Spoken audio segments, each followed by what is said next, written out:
Hurricanes Irma and Maria of 2017 gave a devastating blow to the Virgin Islands, leaving widespread damage and destruction to the infrastructure, housing stock, and other facilities critical to the territory's economy.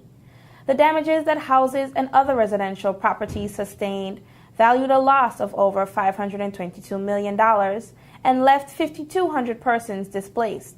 The government of the Virgin Islands recognizes that shelter is a basic human need, and so efforts to provide vulnerable households access to housing has manifested itself into what we now call the Housing Recovery Assistance Program, which is spearheaded under the Ministry of Health and Social Development. For the Ministry of Health and Social Development and the Department of Information and Public Relations, I'm Adrianna Soverall, your host for this special two-part GIS program.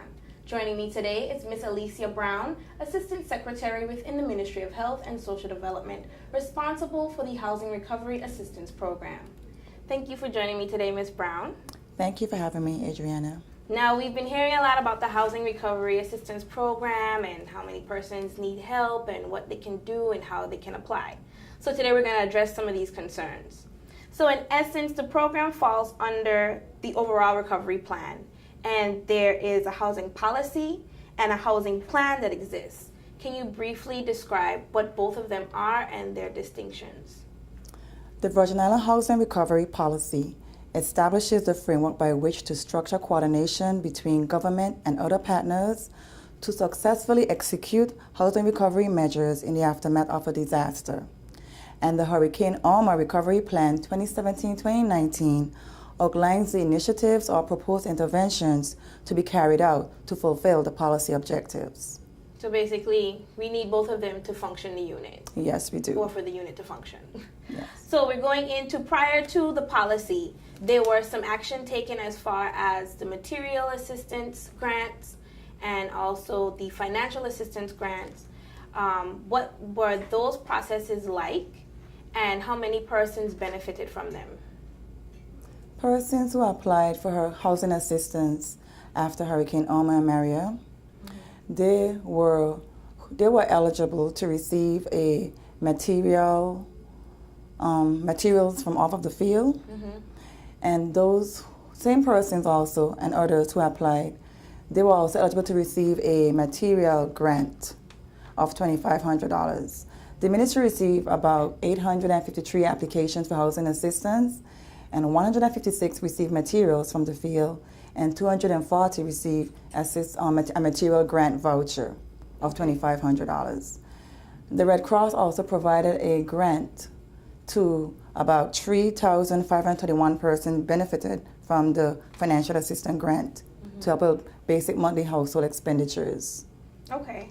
So this now seems like almost like a third or fourth cohort of the program, where you're offering two additional types of assistance, one being the subsidized loans and the other is another grant. A recovery grant. So can you talk more about that and the difference between the two?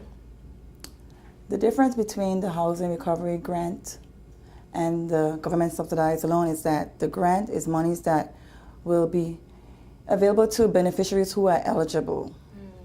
And that money will not require repayment from the beneficiary. But the loans, the government subsidized loans, those will require repayment by the beneficiary.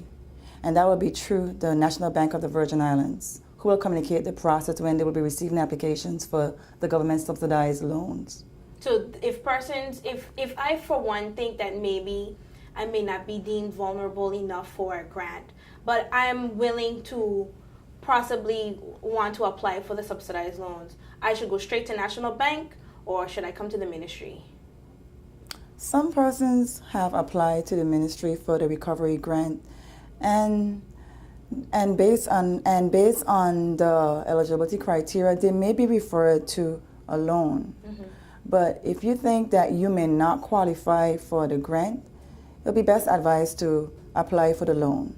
No, I don't want to send a bunch of people bombarding National Bank. No, so right now, if you could just enlighten us that partnership is still, the loose ends are still being tied. They're still being worked out. And when that is official, then we will announce, or maybe the National Bank will announce when they're ready to receive accept applications for the loans. Okay, so we talked about the recovery grants, but in particular. So when you spoke about the recovery grants and the eligibility criteria, what is the eligibility criteria? The eligibility criteria is that you must be uninsured or underinsured.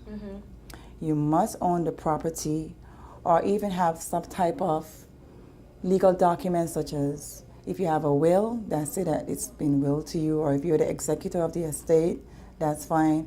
Or even if you have a certified letter of consent, we'll accept that. And also, you must also provide things like the cost to repair the property. And if the property was insured, you can also submit the certificate of insurance. And also, we're asking people to also provide a source of income, to show proof of income. Okay, so with all of this, what type of privacy mechanism is in place to protect one's identity? Well, we're assigning persons who apply a unique identifier number, and we're also securing the files after we've reviewed them. No, you spoke about, if someone had a will or if they had a letter of consent. This application, this form of assistance, and when one applies, is it solely for someone who owns the house, or can a renter apply? A renter cannot apply because it's for the owner of the property, of the land. So what if I own the house and a cousin of mine owns the land? How would we go about doing that? Would I need a letter of consent from the cousin to now reconstruct or renovate the home? Yes, you would need a letter of consent from the owner of the property, which is your cousin, giving you permission to make repairs to the home. And it can be as simple as that, like just a letter saying, it has to be a certified John letter. gives permission to Paul to reconstruct the home, and they could, get it certified or notarized. Notarized, certified letter. And that will be accepted. And that will be accepted.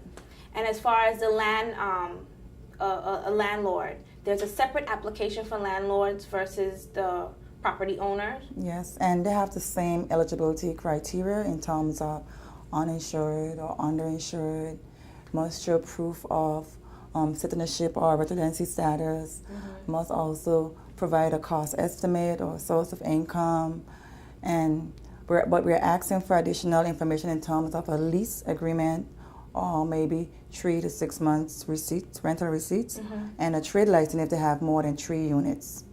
Okay, so I didn't even know that landlords needed a trade license. Yes, if you have more than 3 units, you're required to have a trade license. But if you have maybe one apartment on your house, it's okay. It's okay. Waived. Okay, so the target audience for this type of assistance, can those persons who may have applied for the material grants, the financial assistance, will they be able to apply for this? No, the two new types, the recovery grant and the subsidized loan. Yes, they can. Once they're eligible, they can apply. And we've also called persons who applied for the material grants to come in, and if they need more additional help with repairs, to fulfill application. No, even in my own experience in registering persons, can more than one person in the same household apply for assistance? It is unlikely because I'm looking at persons, the assistance is for the persons who own the property. If 2 persons own the property, it's also captured on the application. And you also have to show the proof of who owns the property. Okay. So unlikely that will not happen. And we also have a team that goes out to verify. Are there any deadlines in persons applying for the assistance? Yes, there is. We will close applications, as in stop receiving applications, on Friday, 11th of May, 2018. So are there any, once you say these deadlines, you're going to get a bum rush into the office of persons wanting to apply. The same as when we were trying to cut off for the materials assistance. So beforehand, if you can just remind our audience, what are the things that they need to have when applying? When applying, we ask that you can bring a copy of your BVI passport or your passport, whatever passport you have. You can bring a copy of your passport. You can bring a belongers card, or you can bring your naturalization certificate or something that proves that you have some type of legal immigration status in the Virgin Islands. You're also required to bring something that shows that you own the property. It can be a will, it can be a land registration, the title or deed, it can be a letter of administration over the property, it can also be your insurance certificate. And we also ask that you also bring a cost estimate to show what repairs is required on the property. And if you have insurance, bring the copy of the insurance policy. Okay. So and lastly, also, you need to show your source of income, so bring something that proves your income source. So as we bring our interview to a close, and you asking that persons bring in things like their insurance policy, are you going to verify or do like background checks to see if what they put on the paper is indeed correct? Yes, we will be verifying the information. So we ask persons to please be honest as they apply, because if you're not, it may disqualify your application. And my one final question, when you bring in cost estimates of how much damage you incurred, I don't know if you can answer that, to the T, but granted, getting the assistance, will it be the amount that your damage is, or will it be a percentage of the damage?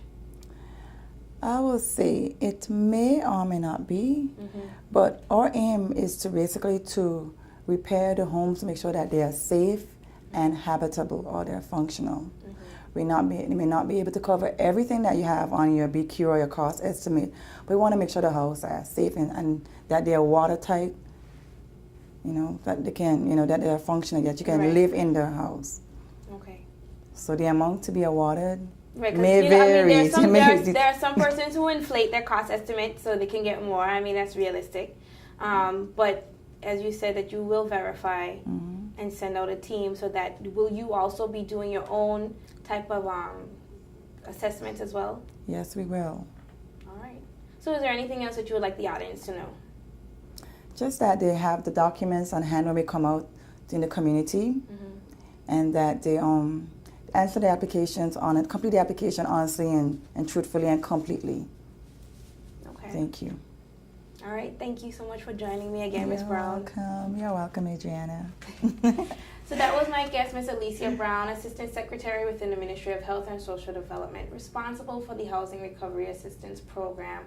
Today we spoke about the program, the policy and plan that helps the unit to function, the eligibility criteria of what persons need to have in order to apply and possibly be awarded, previous assistance processes before this initial one, such as the material assistance and the financial assistance. And we also spoke about the deadlines and upcoming outreach for persons to apply for the program before it closes off. If you are an uninsured or underinsured homeowner or landlord, persons can access the application forms via the web by visiting www.bvi.gov.vg or call 852-7739. To access this report and other government news via web, please visit www.bvi.gov.vg or like us on Facebook at the Government of the Virgin Islands. For the Ministry of Health and Social Development and the Department of Information and Public Relations, I'm Adrianna Soverall and I've been your host. Until next time, thank you for tuning in.